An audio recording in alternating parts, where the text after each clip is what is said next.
à la Louvière. Bonsoir. C'est bien ça. Bonsoir, monsieur Collat. Alors, monsieur, pour planter un petit peu le décor, sachons un petit peu de quoi on parle. Parce qu'on dit c'est du wallon, mais c'est quoi la différence entre le patois ou alors le dialecte? Quelle est la différence? Et on parle aussi de langue régionale endogène. Alors, Christian Quinet, c'est quoi la différence? De quoi on parle finalement? Ben écoutez, je regrette toujours qu'on emploie le terme patois, parce que le patois, en réalité, est un langage uniquement transmis oralement, tandis que le wallon s'écrit, donc c'est une langue régionale endogène. À la rigueur, nous pouvons accepter le vocable dialecte si vous estimez que c'est plus facile à prononcer. Donc, le dialecte, ça serait écrit et patois, ça serait parlé. Disons-le comme ça. Pour résumer très fortement. Voilà. Alors on peut faire aussi une différence. Monsieur Rambou, c'est El Pavé Picard Binchou. Dedans, il y a le terme Picard. Et vous, ça serait plus le wallon du centre. Il y a aussi une différence à ce niveau-là, monsieur Rambou? Oui, Binche, c'est du Picard. Donc le wallon que nous parlons, c'est du Picard. Picard qui part depuis le nord de la France, au-delà de Valenciennes, donc même la région de Lille, et qui va jusqu'à Tournai, et puis qui arrive à Binche, Mons, Valenciennes, jusqu'à Amiens. D'accord. Et tandis qu'à la Louvière, c'est pas du Picard, c'est quoi?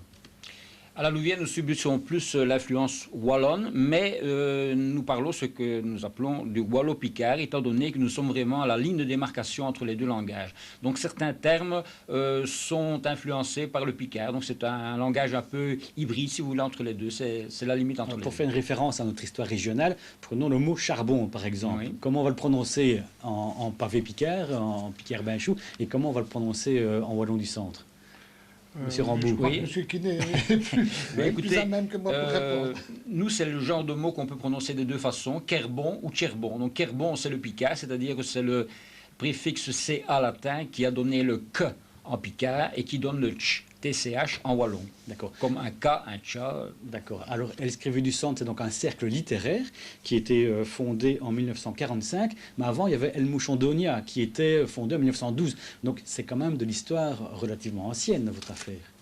Tout à fait. En 1912, le Mouchon d'Onia a été créé par esprit de réaction vis-à-vis d'une certaine intelligentsia francophone qui prétendait qu'en wallon, le wallon était juste bon à raconter des blagues, à faire du vaudeville, mais que ce n'était pas un langage littéraire. Or, nos grosses pointures de l'époque ont estimé que là, il y avait un défi à relever, et ils ont créé le Mouchon d'Onia, c'est-à-dire en français le tarin des aunes. Un petit oiseau, un mouchon, c'est un petit oiseau. Et dans la charte, dans l'acte de naissance du Mouchon d'Onia, il est marqué « Petit oiseau qui nous vient de France » et qui rappelle l'attachement à la grande sœur, vu que les sentiments francophiles étaient encore très, très intenses à l'époque. Il y a une petite rivalité entre le Mouchon d'Onia et l'Escrivée du Centre à une époque?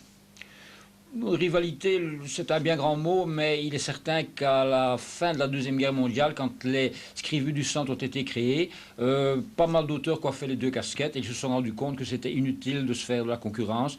Et vers 1950, les deux n'ont plus fait cas. Donc maintenant, vous êtes un cercle littéraire, vous écrivez des poèmes en rapport avec l'actualité, vous publiez aussi, donc c'est un petit peu ça, votre activité principale. Tout à fait, c'est notre activité principale au travers du Mouchon d'Onia, qui maintenant est redevenu mensuel depuis l'année dernière, et dans lequel nous publions toute forme de littérature wallonne qui traite des sujets anciens, mais aussi et surtout des sujets d'actualité. D'accord. Alors, monsieur Rambou, vous avez aussi une activité autour du pavé Picard Binchou, donc du Picard, mais ce n'est pas de l'écrit. Vous jouez sur l'oral, c'est du théâtre. Nous faisons du théâtre wallon. Il nous arrive parfois de jouer une pièce en français, mais c'est plutôt rare. On en a fait 3 ou 4, alors que nous avons produit une vingtaine de pièces en Picard. D'accord. Et l'ASBL Pavé Picard Binchou existe depuis 1991. En 1991, on a fondé l'ASBL et le Pavé Picard Binchou pour défendre le Picard à Binche et pour aussi défendre nos traditions. Donc, et je crois que le public est très sensible à cela. Et ça marche, vous venez de terminer une pièce, oui, ça marche très bien à chaque fois. Oui. Ça marche très bien, c'est bien suivi, les gens attendent, vraiment, attendent après du théâtre wallon, ils aiment ça. On ne le trouve pas toujours dans les médias, donc c'est un spectacle qui plaît. D'accord, mais c'est plus pour le wallon ou c'est plus pour la comédie, le vaudeville? Je dirais que c'est les deux. Bon, les gens préfèrent, nous constatons, nous avons plus de succès de personnes qui viennent voir nos pièces. Il y a plus de personnes qui viennent voir les pièces en wallon que de personnes qui viennent voir les pièces en français. Ah, d'accord, donc C'est c'est qu'il y a comme un ça, intérêt c'est une évident. constatation. Voilà, on va voir de quoi on parle. Alors, ne boudons pas notre plaisir à l'occasion de cette émission dialectale. Nous avons été rechercher dans nos archives un extrait d'une pièce du pavé Picard Binchou. Il s'agit d'une fine ou d'une sucrée. C'est le moment où Robert, le nouveau garde champêtre, entre en scène pour mener son enquête. Voyez plutôt. Qu'est-ce que c'est que ça, hein? Mon, c'est Robert, un petit garçon de Fernand à longueur. Ah ouais, Robert, c'est mon nouveau champêtre. Ouvrir un main pour qu'il vienne à ce ci c'est sûrement important. Excusez-moi, tu peux vite aller faire une petite commission. C'est rentre, s'il vous plaît, Allez, dépêchez-vous, hein. on serre un main, on va pas faire un flac au mi-temps d'Olivier. T'es gilet, si vous allez dans votre cuisine, tu dois te finir là, non? Dépêchez-vous, hein. Robert, dis, qu'est-ce que vous faites quoi, vous tassez, hein? Je suis à mission spéciale, mais chut, Ne vous en faites ni, non ne vous poserons ni de questions.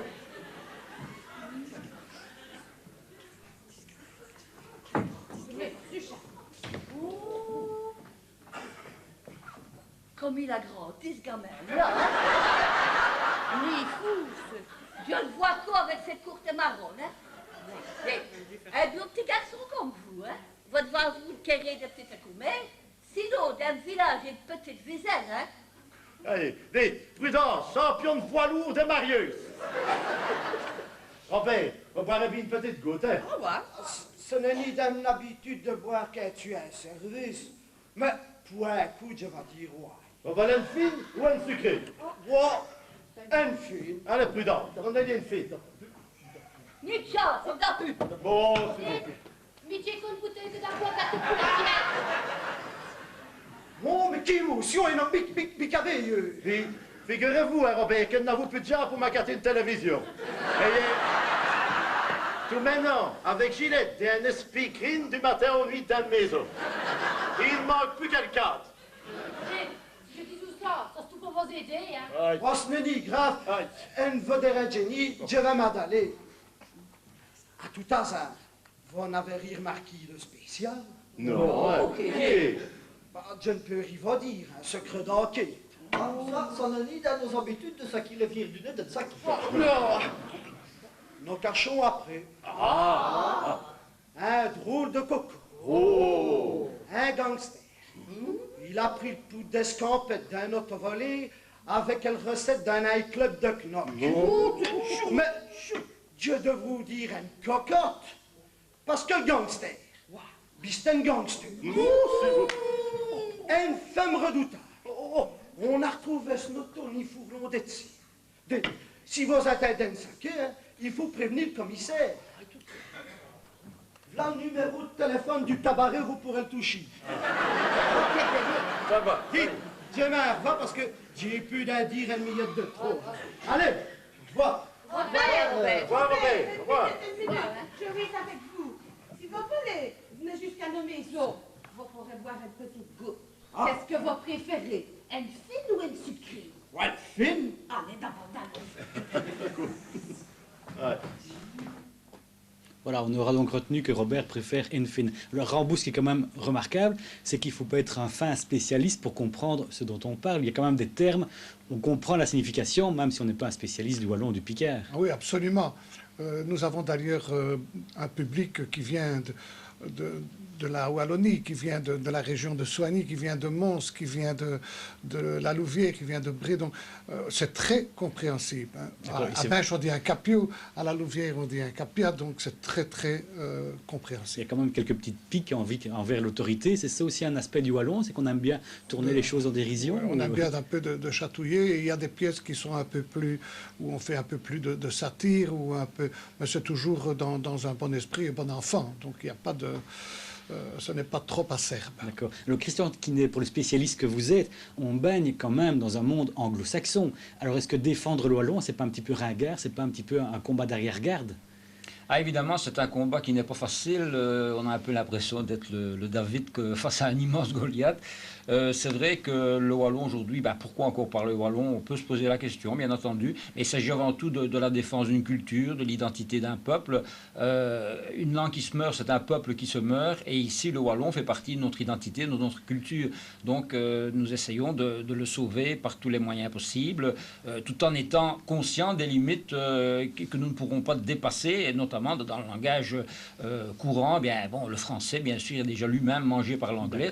Donc notre but n'est certainement pas de remplacer le français par le wallon. D'accord, enfin de garder quand même une trace ou l'usage oral aussi. Bien entendu, autant que possible, nous essayons de maintenir la pratique du wallon autant que c'est possible dans les milieux populaires, en le parlant nous-mêmes volontairement aux gens que nous rencontrons notamment. D'accord. Mais arrivera-t-on un jour, comme le phénomène de la Bretagne, par exemple, où ils ont réussi à mettre les noms des rues en breton? Donc là, il y a quand des traces dans l'aspect officiel de la ville. Oui, il y a déjà un effort qui a été fait dans ce sens-là en Wallonie, à certains endroits où vous trouvez des exemples malheureusement trop rares. Mais enfin, vous savez, en Bretagne, il y a une représentativité beaucoup plus importante. Hein. La langue régionale bretonne est beaucoup plus représentée. Ici, en Wallonie, le territoire est beaucoup plus petit, nous parlons des langages différents, et il n'est pas toujours facile non plus de sortir des sous-régionalismes. C'est vrai que le wallon de Liège est peut-être parfois difficile à comprendre au niveau liégeois. Oui, bien entendu, là c'est tout à fait différent, alors que les autres, mon Dieu, bon an, mal an, on sait se comprendre d'une région à l'autre. Un sujet qui serait peut-être intéressant d'aborder ici, c'est l'apprentissage du wallon à l'école. Ça peut peut-être faire bondir les puristes de l'enseignement, mais si j'ai bien compris, il y en a un qui serait plutôt pour et un plutôt contre. Alors Robert Rambaud, votre sentiment par rapport à ça? Ce serait l'idéal, mais ça me paraît très difficile parce que premièrement, il n'y aurait pas assez de professeurs.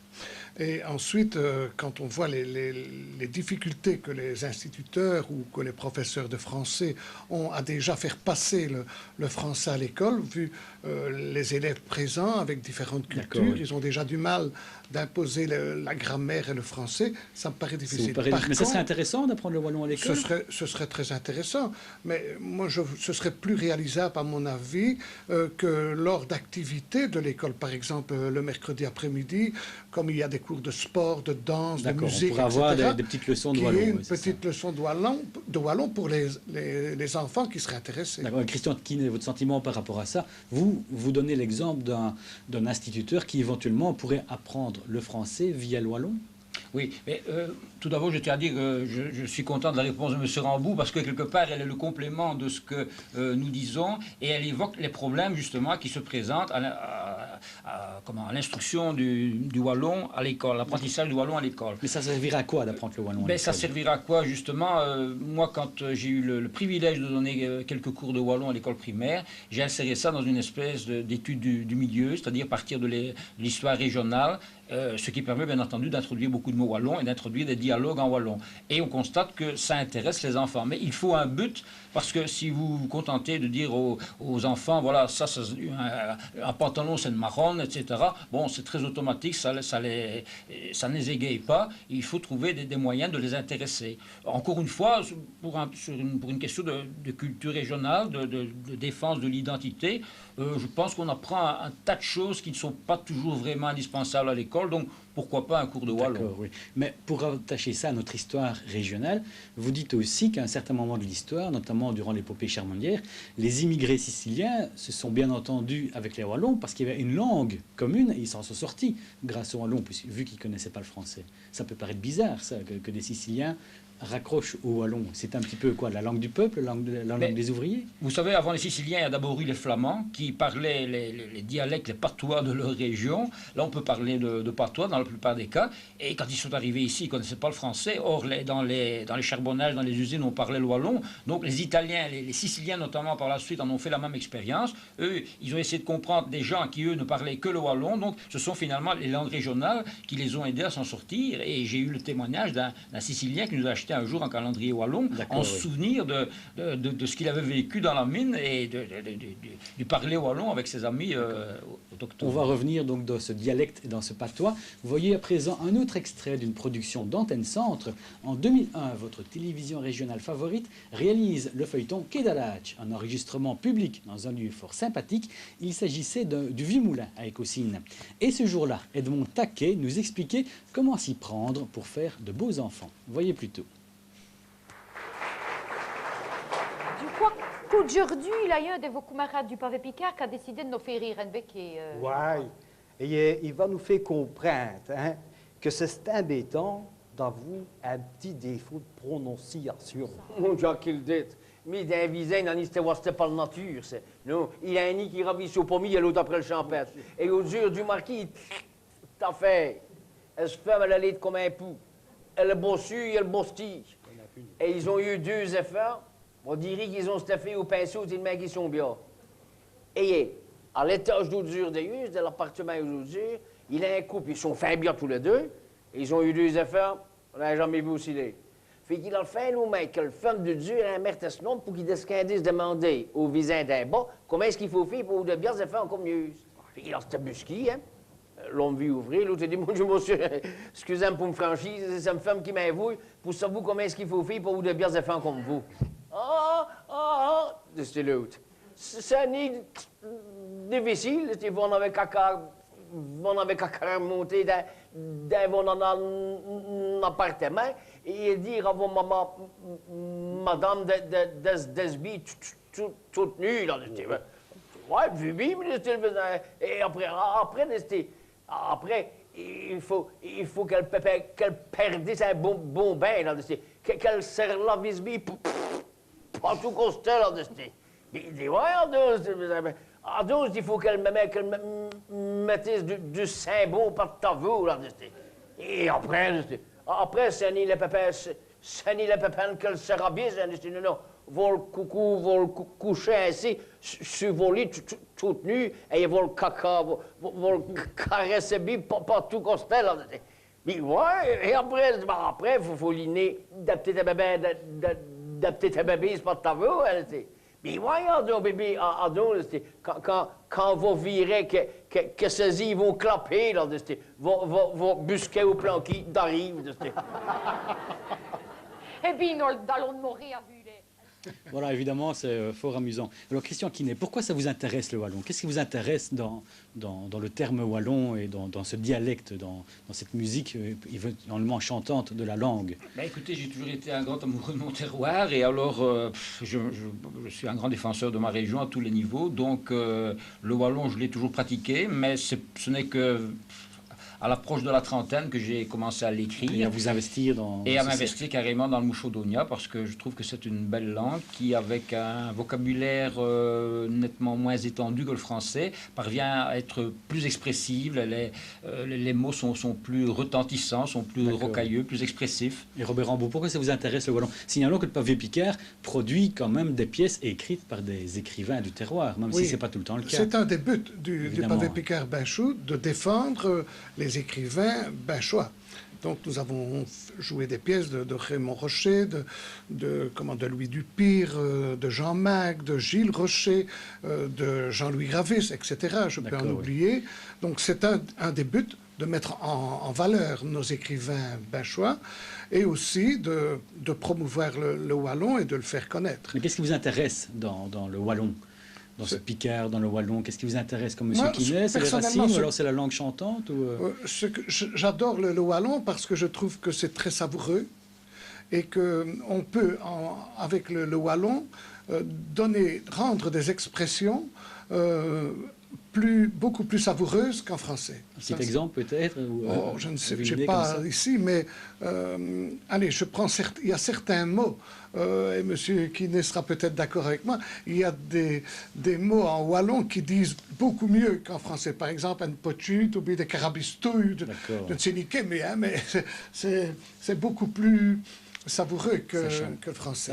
Ce qui peut être intéressant à dire, c'est que dans les années 1950, on interdisait aux enfants à parler wallon parce que ça faisait pas bien. Et bien, vous me disiez, au 19e siècle, par exemple, quand on interprétait des théâtres, des pièces en patois, eh bien, les enfants, même si la pièce était en patois, les enfants parlaient français. Donc, on revient un petit peu à C'est tout à fait vrai. Règlement. Par exemple, après la guerre, la Deuxième Guerre, à Binche, il était de bon ton de dire aux enfants, on ne parle pas wallon, ce n'est pas beau. On ne peut pas parler wallon. Il faut parler français. Donc les enfants parlaient encore un peu wallon à l'école, mais les auteurs de l'époque, et je prends comme référence Raymond Rocher dans Centre Binchou, la jeune fille de la maison et le petit garçon parlent français. C'était de bon ton. Et on a retrouvé ça aussi dans la pièce Vacances en Suisse d'Hector Co. Donc c'était de bon ton. C'est amusant. Mais Christian Quinet, on revient en arrière, on redécouvre un petit peu ses racines. Est-ce que le wallon, ça correspond encore à une certaine réalité? Parce que, bon, du temps de nos grands-parents, le monde agricole était fort foisonnant. Il y avait des mots wallons qui correspondaient à la réalité de l'outil. Maintenant, tout ça a disparu. Tout à fait. Ces mots-là tendent à tomber en désuétude, mais notre rôle à nous, justement, scriveux, c'est de les remettre en circulation. C'est ce qui surprend parfois les téléspectateurs Antenne Centre quand on leur propose à la mémoire des rues certains mots dont les définitions parfois les surprennent.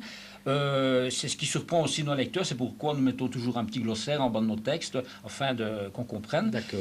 Et notre rôle à nous, justement, c'est d'éviter que ces mots-là deviennent des archaïsmes. On va quand même le dire, puisque vous le savez depuis pas longtemps. Wallon, ça vient d'où et ça signifie quoi? Eh bien, tout bêtement, et ça peut surprendre beaucoup de gens, mais ça vient d'un mot celtique, wall, qui signifie à l'origine étranger. Donc c'est quand même relativement savoureux. Prédestination pour la propension de la Wallonie à être favorable à l'immigration, peut-être. C'est toujours intéressant de savoir les racines, évidemment, à savoir d'où on vient. Alors si le sujet vous intéresse, c'est des sites internet à vous renseigner, celui des Scriveux du Centre qui apparaît, Scriveux du Centre te.be, et celui du Pavé Picard Binchou, pavépicardbinchou.be, signalant que le site sera accessible dans 2 mois. C'est bien ça, monsieur? C'est bien ça, oui, oui. Alors, comme nos invités sont hommes de parole, eh bien, je leur laisse le soin de conclure cette rencontre avec une petite pensée en wallon, bien évidemment, ou alors sur la Wallonie.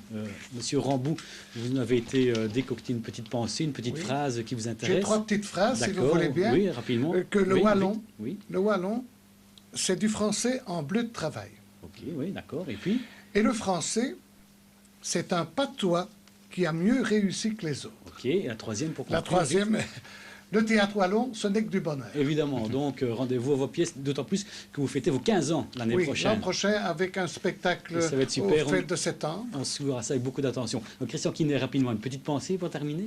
Oui, mais j'en aurai 3 aussi, puisque tout à l'heure on a parlé de côté expressif du wallon, et d'une femme qui a une longue langue, on dira elle a une langue comme une lavette au cul d'un pot. Je pense que c'est très expressif. Imagé, oui. Pour monsieur Ramboux, qui fait du théâtre, je dirais au théâtre, le spectacle, la vérité est souvent sur scène, et la comédie est dans la salle. D'accord. Et comme monsieur Ramboux est ben choix, nous sommes tous concernés. Concernant le carnaval, eh bien, quand un orange des Gilles, ce qu'est un carreau, c'est le visage du trésorier qui tient à Morcha. Voilà, comprenne qui pourra. Un grand merci d'être venu sur ce plateau, en tout cas. Et puis, bonne continuation respective et défendons le wallon, évidemment. Merci aussi. Grand merci aussi. À être à l'aise professionnellement. Dans 6 mois, May Britt aurait pu partir à la retraite. Finalement, elle a décidé de rester 2 années supplémentaires. Je suis très contente de ma vie professionnelle. Je me sens en bonne santé et je sens aussi que j'ai beaucoup de choses à donner encore. Voilà pourquoi j'ai envie de continuer à travailler. Désormais, la Finlande encourage même financièrement les seniors comme May Britt à travailler jusqu'à 68 ans.